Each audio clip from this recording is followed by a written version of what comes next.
Hello everyone. अभी भी corona का खतरा टला नहीं है।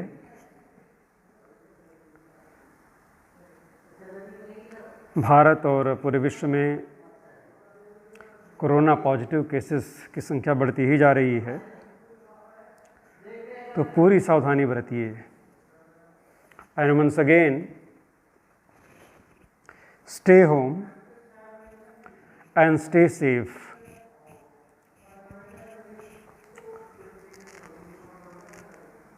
पूरी सुरक्षा बनाइए। मैंने खुद को भी आइसोलेशन में रखा हुआ है, लेकिन आज प्रश्नोत्तर का दिन था जो मैंने तय किया था। जो आप लोगों ने प्रश्न पूछे थे उनका जवाब देने का दिन है।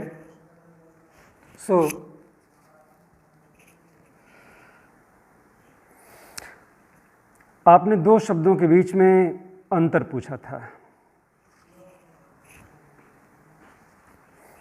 और दोनों ही कल्चर से जुड़े हुए हैं। एक शब्द है अकल्चरेशन। अकल्चरेशन यानी संस्कृति संक्रमण। कुछ बुक्स में इसको उत्संस्करण भी कहा गया है। अकल्चरेशन। और दूसरा है इनकल्चरेशन। इनकल्चरेशन, इसे हिंदी में कहा जाएगा संस्कृति ग्रहण। संस्कृति ग्रहण या संस्कृतिकरण। तो दोनों में अंतर करने से पहले हम ये समझ लेते हैं कि इन दोनों की मीनिंग क्या है। पिछली क्लास में आपने सुना था कि समाज क्या होता है, समुदाय क्या होता है। आगे आपने सुना कि what do you mean by culture, what do you mean by sociology, what do you mean by civilisation, what could be the definition of society, and the basic terms related to educational sociology. So to make it brief, first I will try to define acculturation. संस्कृति ग्रहण। Acculturation basically is the process of changing. It is the process of changing so that one becomes more like people from a different culture, a different culturation. In other words, we can call that it is a cultural modification of an individual, a group or people by adopting to or borrowing traits from another culture.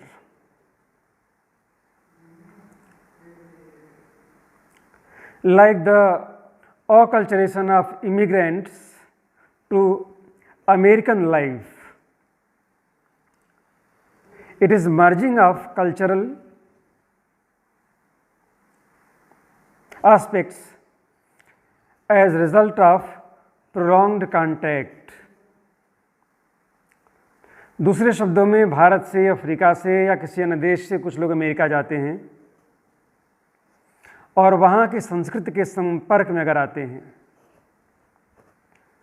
तो उनकी कई बातों को वहाँ बस जाने वाले लोग धीरे धीरे अंगीकार कर लेते हैं, स्वीकार कर लेते हैं, स्वांगीकरण कर लेते हैं, यानी दूसरी संस्कृति के तत्व अपनाते हैं। इसको हम बोलचाल की भाषा में संस्कृति ग्रहण या अकल्चरेशन बोलते हैं। आप समझते हैं कि इनकल्चरेशन ये क्या होता है। कई कई विज्ञापन में आप देखते हैं ना कि ये अंदर की बात है, तो यह बिल्कुल अंदर की बात है। Inculturation is the process by which people learn the requirements of their surroundings, their surrounding culture, and acquire values and behavior which are appropriate or necessary in that culturation. They imitate parents, they imitate peers, elders. So, enculturation is the gradual acquisition of the characteristics and norms of a culture or group by a person. तो यहाँ दोहरा दूँ कि यह enculturation था, हिंदी में जिसको संस्कृति ग्रहण या संस्कृतिकरण बोलते हैं आप. And once again one liner कि एक वाक्य में इसको हम क्या बोलेंगे. So enculturation is the process where by individuals learn their groups culture. Enculturation is the process by which an individual learns their group's culture through three angles, three directions, three sides. The first one is the experience. नवजात शिशु से लेकर के सभी लोग कुछ न कुछ अनुभव करते हैं समाज के बारे में, वातावरण के बारे में, लोगों के बारे में, माहौल के बारे में, देश के बारे में. जैसे जैसे उनकी उम्र बढ़ती जाती है उनके अनुभव का दायरा विस्तृत होता जाता है और ऑब्जर्वेशन के द्वारा जो कुछ उनको अच्छा लगता है या जो प्रायः लोग करते हैं. Remember the children are master imitators.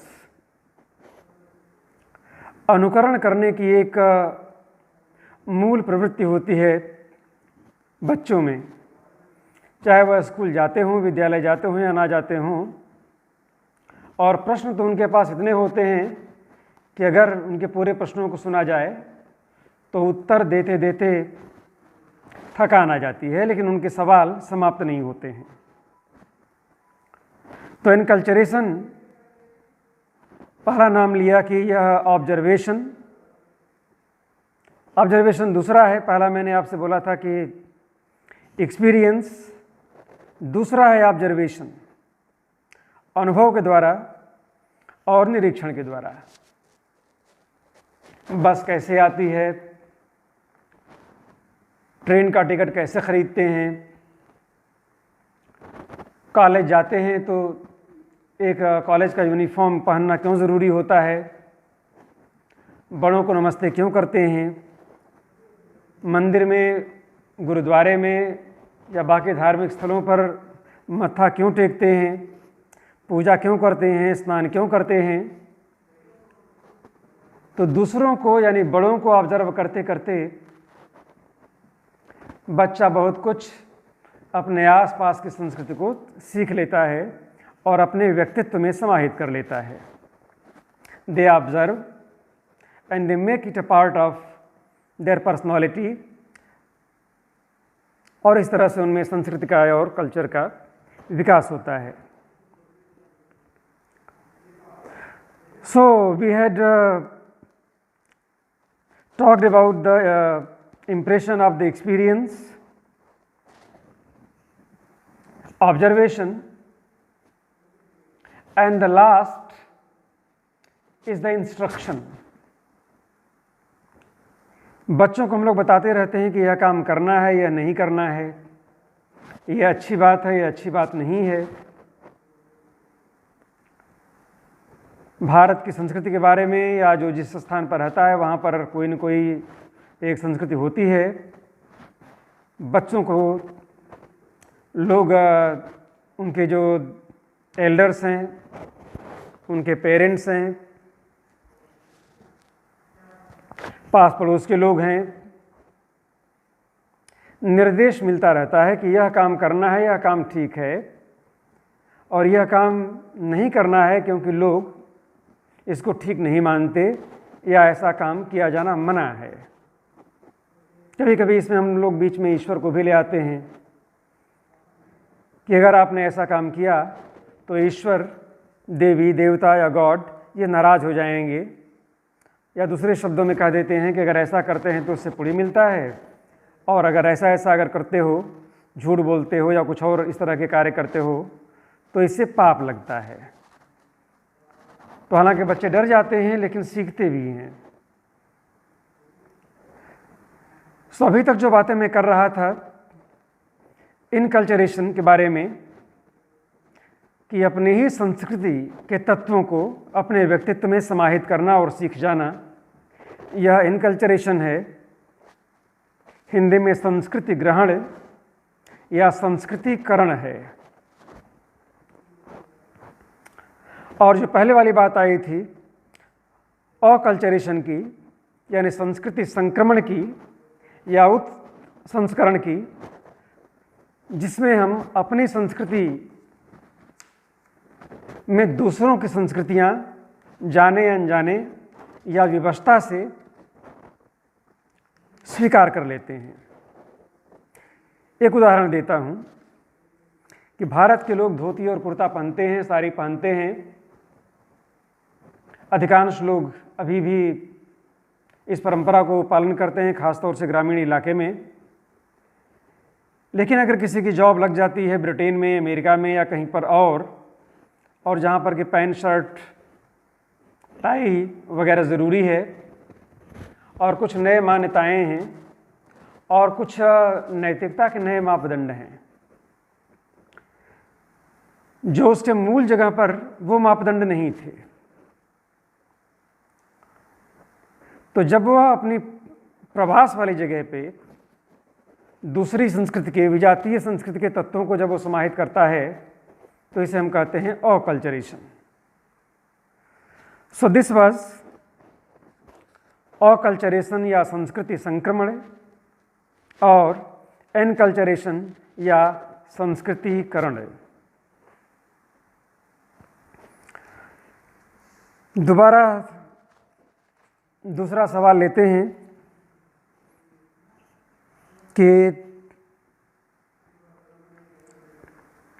हाँ, पीछे वाली टॉक पे कुछ सवाल आए थे। कुछ बच्चों का कहना था कि अभी हमें मटेरियल और नॉन मटेरियल कल्चर में समझ में नहीं आया है।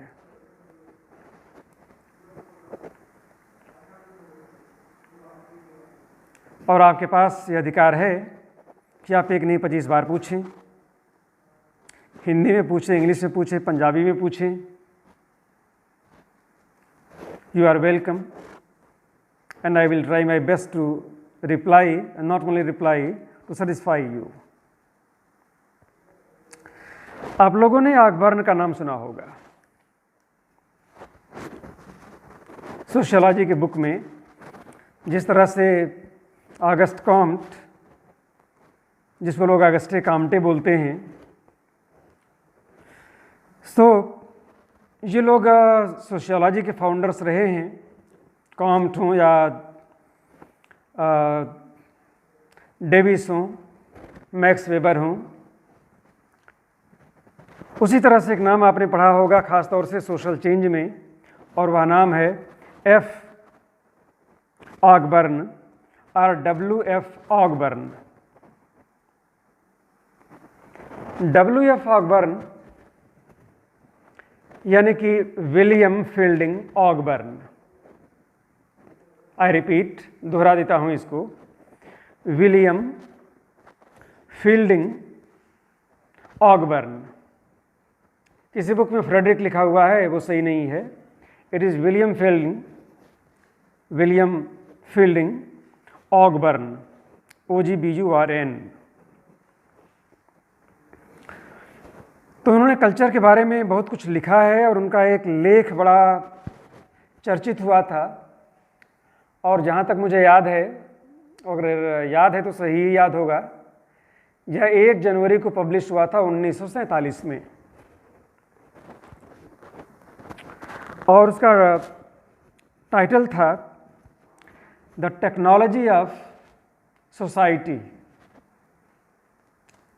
समाज की तकनीकियाँ। तो समय सीमित है, उसमें डिटेल में नहीं जाएंगे, लेकिन कल्चर को लेकर के बहुत सारे लोगों ने लिखा है, कॉम्ट हों या मैक्स वेबर हों या दुर्खीम हों या ये खुद ऑकबर्न क्यों न हों, लेकिन ऑकबर्न की जो व्याख्या है उसको बहुत सारे लोग मान के चलते हैं।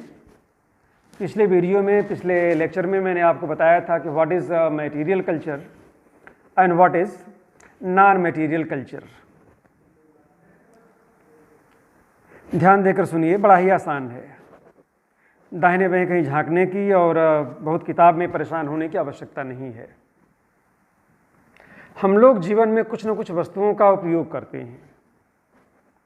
जैसे मैं इस समय चेयर पर बैठा हुआ हूँ, कुर्सी है, पीछे अलमीरा है, उसमें कुछ किताबें दिख रही हैं, तो अलमारी भी और किताब भी, यह टेबल भी और वह मोबाइल भी जिसके समक्ष मैं बोल रहा हूँ, ये बगल में और एक अलमारी है, खिड़की है, बाहर कुछ पेड़ या बस खड़ी आपको दिखाई दे रही होगी। हम आए हैं तो कार से, क्योंकि बसें तो चल नहीं रही हैं लॉकडाउन के पीरियड में, तो विशेष परमिशन लेकर के मुझे यहाँ पर आना है। लॉकडाउन हो जो भी हो, जीवन चलता रहेगा और काम रुकेंगे नहीं। चाहे वह मशीन हो, टेबल हो, कुर्सी हो, अलमीरा हो, मकान हो, बम हो, लाइट मशीन गन हो, और भी जो टैंक वगैरह हैं, हेलीकॉप्टर से लेके हवाई जहाज और लड़ाकू विमान, रेलगाड़ी, घर में खाने की थाली, चमचा, plate, whatever things we see and use, it comes under material culture। और इस मटेरियल कल्चर को ही W.F. ऑकबर्न ने कहा कि यह कल्चर है।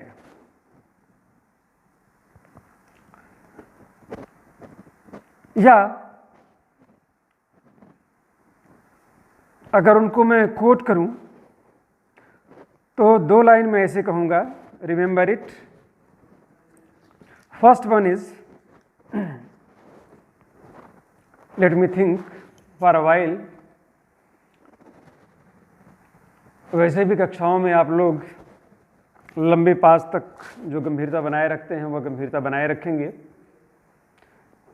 because to encapsulate or summarize a person like W.F. Ogburn or Auguste Comte, it is not an easy job.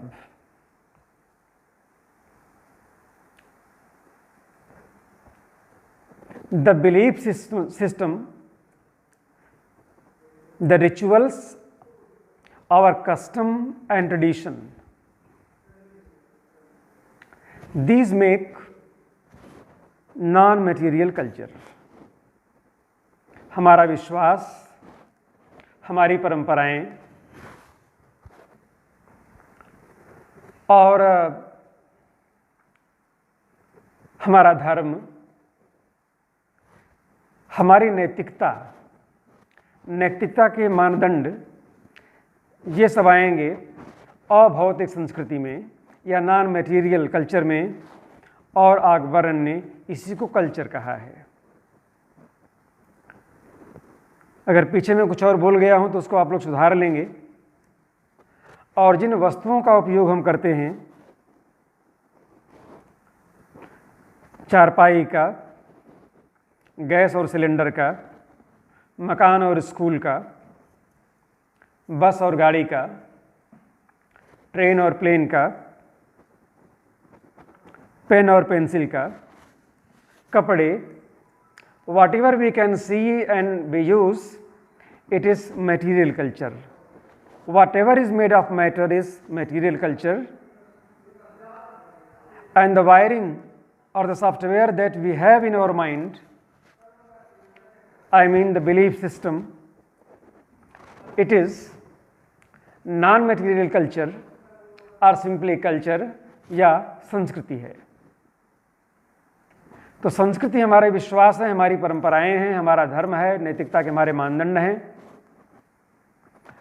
और non material culture, जिसके लिए ऑकबर्न ने ये कहा कि इसी को ही सिविलाइजेशन माना जाएगा अगर उनकी बात मानी जाए तो WF ऑकबर्न की, विलियम फील्डिंग ऑकबर्न की 1922 में उन्होंने किताबें लिखी थी सोशल चेंज के नाम पे। हालांकि सोशल चेंज पर काम करने वाले वो केवल पहले समाजशास्त्री नहीं थे, बहुत सारे लोगों ने सोशल चेंज पर लिखा है और बहुत सारे थियरीज पर लिखा है। But this being sociology of education और sociological perspectives in education, we shall delimit it to the syllabus that has been prescribed by the university or the NCTE. So the whole apparatus of society, the whole apparatus of life in which we use utensils and articles make material culture, and in the word of Ogburn, civilization, and the belief system and the standard of values, these constitute culture. So दूसरी बार summarise कर रहा हूँ कि जब हम अपनी ही संस्कृति के तत्व अपने अगल बगल, अपने आसपास की संस्कृति के तत्वों को अपनाते हैं, कोई बालक अपनाता है, बढ़ते वक्त धीरे धीरे बड़ा होता जाता है और अगल बगल पेरेंट्स से, पीयर से, पास पड़ोस से, विद्यालय से जो कुछ सीखता रहता है और जो नैतिकता, जो भाषा, जो धर्म, जो विश्वास, जो परंपराएं वह सीखता है, वह नॉन मटेरियल कल्चर है और सिंपली कल्चर है। और जिन वस्तुओं का वह इस्तेमाल करना सीखता है वह मटेरियल कल्चर है या भौतिक संस्कृति है। और इसी को दूसरे शब्दों में ऑकबर्न ने या सोशियोलॉजी में इसको सभ्यता माना गया है। तो जब अपनी संस्कृति के तत्वों को अपनाएं तो यह इनकल्चरेशन या संस्कृति ग्रहण या संस्कृतिकरण है। और जब दूसरे संस्कृति के तत्वों को हम स्वेच्छा से, बाध्यता से, विवशता से अपनाते हैं, दैट बिकम्स अकल्चरेशन या संस्कृति संक्रमण। तो अगर आपने अकल्चरेशन और इनकल्चरेशन पूरा सुन लिया है तो शाम तक आप अगर और क्लेरिफिकेशन की आवश्यकता है तो अपने प्रश्न हमको व्हाट्सएप या किसी ईमेल के माध्यम से भेजेंगे। आई विल स्पीक पब्लिकली और I can answer you through my email.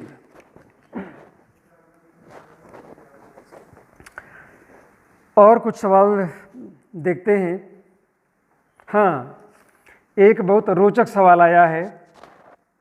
मैं नहीं जानता कि यह सिलेबस में है कि नहीं है, लेकिन अगर प्रॉब्लम ऑफ एडजस्टमेंट है, संस्कृति है, सभ्यता है और सिलेबस में देखता हूँ कि कहाँ रह गया है और थोड़ा आपको 10-20 सेकेंड वेट करना होगा जब तक मैं सिलेबस ढूंढ नहीं लेता हूँ।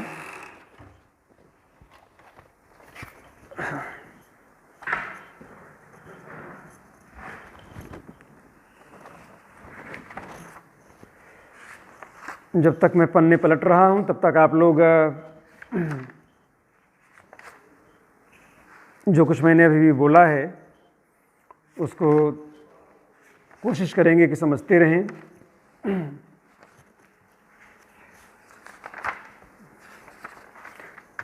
अपने मस्तिष्क में बैठाएं कि क्या होता है इकल्चरेशन और क्या होता है acculturation and what is enculturation. और आपका सिलेबस, हाँ, सिलेबस में है कि culture it's a concept, characteristics, acculturation and enculturation. इन दोनों होते क्या हैं और इनका अंतर क्या है। और एक और आगे बात लिखी हुई है प्रोपेगेंडा की। आपने अभी तक ये समझा कि what is acculturation and what is inculturation. और जिस रोचक सवाल की मैं बात कर रहा था वह किसी बच्चे ने पूछा है और उसको मैं अप्रिसिएट करूँगा कि what is called cultural lag. Cultural lag या सांस्कृतिक पिछड़ापन। अब यह सही ट्रांसलेशन तो नहीं है, लेकिन बुक्स में यही लिखा गया है कि कल्चरल लैग, हिंदी की किताबों में इसके लिए जिस शब्द का इस्तेमाल किया गया है उसका नाम है सांस्कृतिक पिछड़ापन। यह क्या होता है, यह किसी बच्चे का सवाल है। So remember, non material culture भी हमारा बहुत तेज़ी से बदलता है और मटेरियल कल्चर भी बहुत तेज़ी से बदलता है। And wherever there is an imbalance in the rate, I repeat, when there is an imbalance in the rate and speed of change between these two parts of culture, this imbalance is known as cultural lag. Cultural lag is nothing but the problem of adjustment in modern life. अभी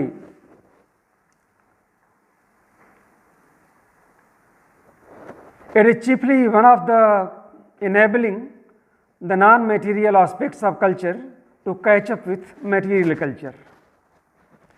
एक रोज़ का उदाहरण देता हूँ कि मान लीजिए कि आप किसी उत्सव में गए हैं और वहाँ पर आपको भोजन भी करना है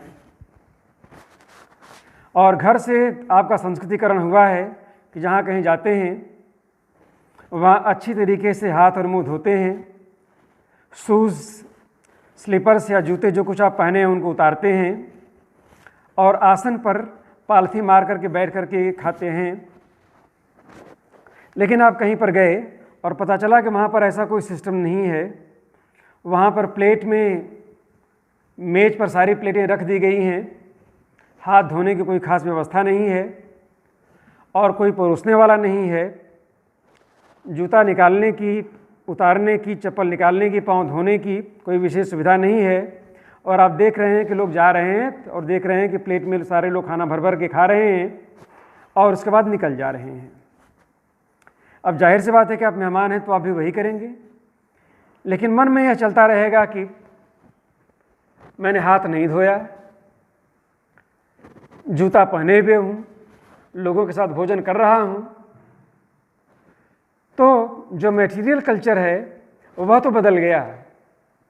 बैठने की जगह पर वहाँ पर टेबल और मेज आ गई, जहाँ हाथ धो कर के हाथ से आप खाते थे वहाँ पर चम्मच और कांटे आ गए, यानी नाइफ और फोक्स, ये सब आ गया। तो मन तो पहले वाला है और अपनाना पड़ रहा है कि जो मटेरियल कल्चर हमारा बदल गया है। तो इस मानसिक सोच और जो कुछ बदलाव आया है जीवन जीने के तरीके में, इसमें जो गैप रह जाता है, इस गैप को ही हम बोलते हैं कल्चरल लैग या सांस्कृतिक पिछड़ापन। और भी बहुत सारे सवाल हैं और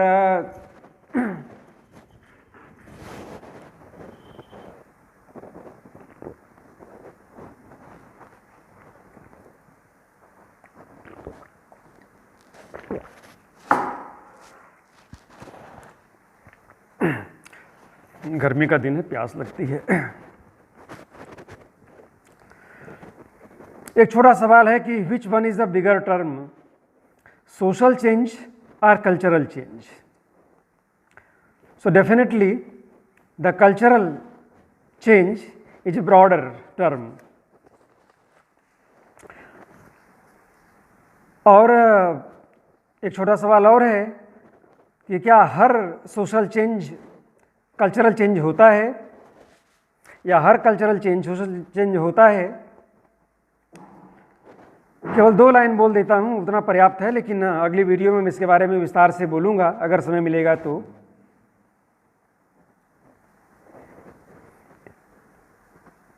every cultural change is a social change, but इसको मैं दोहरा देता हूँ,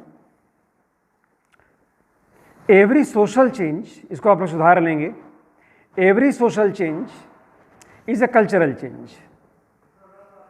Every social change is a cultural change, but every cultural change is not necessarily a social change. I repeat, every social change is a cultural change, but every cultural change is not necessarily a social change.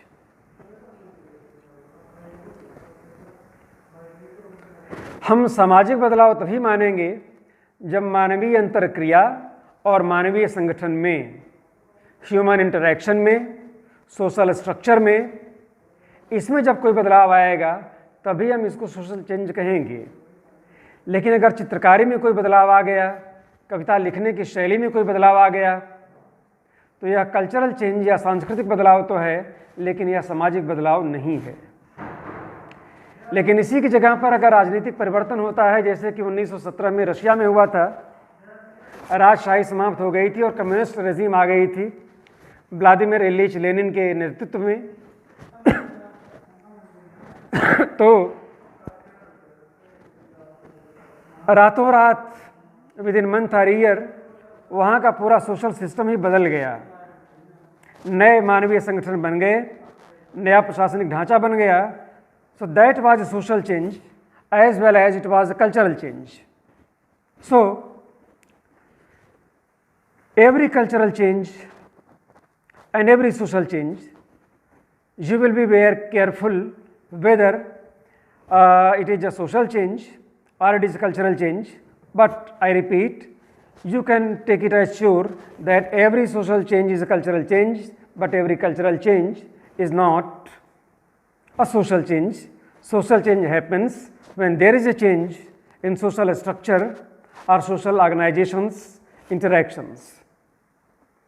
तो अगली class फिर कभी, अभी corona से हम लोग मुक्त नहीं हुए हैं। Be safe and wear mask,